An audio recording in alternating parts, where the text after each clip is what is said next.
Sinasabing Angels of Death ni Kibuloy kinikilala na ng PNP. Naritong news scoop ni Kat Gonzales.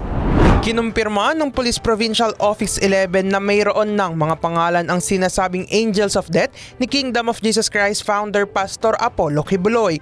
Ayon kay PRO 11 Chief Brigadier General Nicolas Torre III, nagsisimula na silang imbestigahan ang pinaniniwalaang private army ng religious leader. Actually, yung iba pala, nakita namin ng mga baril na dismiss na non-renew na, naging wanted na mga baril nila dahil hindi na-renew. Dahil ang iba, may mga na-involve na rin sa mga kasong tinitingnan natin ngayon kung related nga ba sa kanilang religion dyan, sa KOJC or on their own personal terms, ang mga yon, personal na mga lakad nila. Pero, well, may mga kaso na tayong nakita, may mga pangalan na tayong nakita, at may mga background investigation na tayo kinakonduct in preparation for the filing of cases.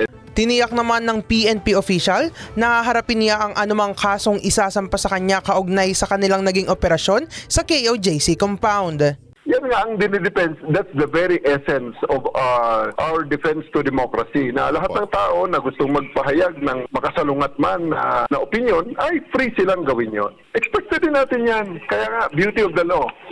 Bahala sila, mag-file sila ng kaso at harapin natin lahat ng yan. Hindi natin gagayahin ng kanilang boss na magtatago. Binigyan din ni Brigadier General Torre na hindi pwedeng maging neutral ang mga pulis dahil kailangang protektahan ang mga inaapi. Hindi pwede maging neutral ng police, palaging on the fly, standing up, dapat mabilis na ma-assess sino ang nangangailangan ng tulong dito. Sino ang nangangailangan ng proteksyon dito sa sitwasyong may nagko-conflict. Kasi ang police naman papasok na yan. Kung may conflict, hindi naman papasok ang police pag may birthday party.